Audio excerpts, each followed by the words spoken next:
YCP అధినేత జగన్ పులివెందుల పర్యటన ఖరారైంది. నేటి నుంచి 3 రోజుల పాటు సొంత నియోజకవర్గంలో పర్యటించనున్నారు. ఉదయం 11 గంటలకు కడప ఎయిర్పోర్టుకి చేరుకుని అక్కడ పార్టీ కార్యకర్తలు, నాయకులను కలవనున్నారు. పెండ్లిమర్రి మండలం మాచనూరులో ఇటీవల అనారోగ్యంతో మృతి చెందిన పార్టీ మండల అధ్యక్షుడిని మాచనూరి చంద్రారెడ్డి కుటుంబ సభ్యులను పరామర్శించనున్నారు.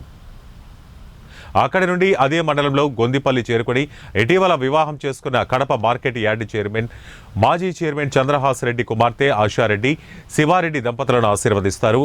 అనంతరం పులివెందులలో తన నివాసానికి చేరుకుని కార్యకర్తలకు, నాయకులకు జగన్ అందుబాటులో ఉంటారు.